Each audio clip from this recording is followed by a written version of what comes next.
Miss Maestra Escamilla, who has been in the forefront of thinking and innovating to ensure that the children and families that she serves as a bilingual educator can really benefit and have access to high quality instruction.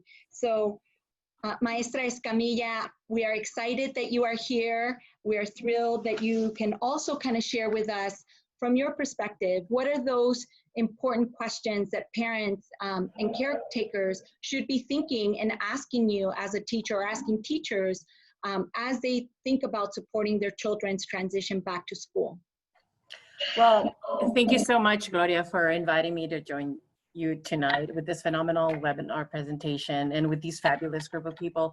And to everyone else, thank you for joining us tonight. Once again, my name is Maestra Escamilla. I am a second grade dual immersion teacher in the Chula Vista Elementary School District. Unlike Dr. Burciaga, we, the teachers, start next week, so we still have a few days off, and then our students start on the 31st. I'm excited to start, so I'm hoping that we'll have a smooth beginning and back to school. But in the meantime, here are 5 very important questions that you should be asking your child's teacher. Number 1, you want to ask, how often will you be meeting with my child? You want to know for how long your child's teacher will be meeting with the students and your child. Will the teacher meet with them daily, once, twice, 3, 4, 5 times a week? You want to make sure you know how often your child will see the teacher, either synchronously or asynchronously. You want to know how often and for how long the teacher will be meeting with your child specifically, especially if they are an English language learner, if they have an IEP and or is a special needs student. And then also please keep in mind that the teacher will have a class schedule and should be sharing that with you and your child and of course the rest of the students. Question number 2, how will you meet the needs of my child online? Since here in California, the majority of our students will start remotely, you want to make sure that you know how your child's educational needs will be met. Will the teacher meet with your child whole group, in small group, or one-to-one, or all of those? If your child has an IEP, you want to ask how many teachers will your child be working with and for how long? If they have an instructional aid, that aid will also be in place. So you want to make sure that you know, okay, so how many teachers will my child be meeting with? Your child's minutes will be included in the total amount that they should be getting daily. And so make sure to be in constant communication with your teacher, especially if your child needs that extra support. Question number 3, how can I as a parent help my child at home? So you want to please, please, please make sure that your child attends their classes. It is so important. Please don't be late and try to avoid any unnecessary absences. I know they've been sleeping in a little bit, so you want to make sure that they're there on time. Remember, I know this is redundant and repetitive, but if they miss school, they're gonna miss out. And since it's gonna be a shorter amount of time that they're gonna be online, you wanna make sure that they are there, that they are present. Make sure also that you designate a special area for your child to work and or study. If it's a quiet little corner, if it's in the bathroom, close the door. It doesn't matter where it is, as long as it's a place where they know is sacred for them to study, to be in class.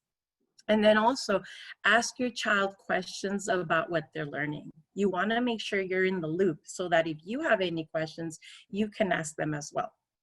Encourage them to practice what they've learned as well. So don't just have them show up and then that's it. So you want to make sure that you encourage them to follow up, to do their work asynchronously, because there will be a lot of that as well. Question number 4. So I don't speak English. What can I do to help my child? Very common here in California, or in a lot of parts here in our nation. It's okay if you don't speak Spanish. I myself is a second language learner, and my parents did not speak English as I grew up. So what can you do? You want to make sure that you encourage that you motivate and that you support your child. You can also use those translating programs online, like Google Translate. If you don't understand any instructor, there are so many online that you can use them. Sorry.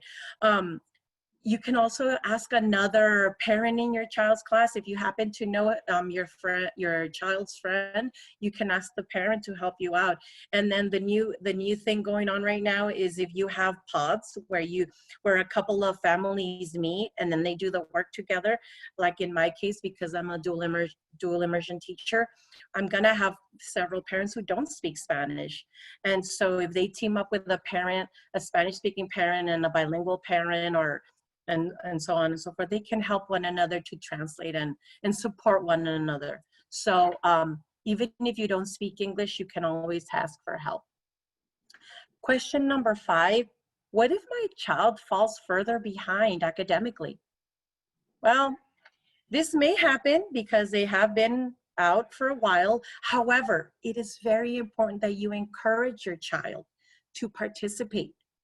Also, please make sure to reach out to your child's teacher to see if there is any additional tasks that may help them make some growth. So I cannot, above else, I cannot stress enough how extremely important it is that you communicate with your child's teacher, especially if you have any concerns or any questions or any wonderings. Please make an effort to have that open line of communication with the school, with your child's teacher, and of course with your child. These are unprecedented times and we have to make the best of what we've got, so try your best. And remember, your child will be okay and they're not alone. Your teachers are there for them. I will make every effort to be there for my kiddos, and I love them all as my own. So thank you so much. Thank you, Maestra Escamilla. It's wonderful to see not just your commitment and your passion and dedication to children, but importantly to the families, because children learn and are supported. And this creates a new partnership between a very important and strong partnership, but a different kind of partnership where now that because of the pandemic, we are now ensuring that there is a transition both at the home and at the school. So thank you.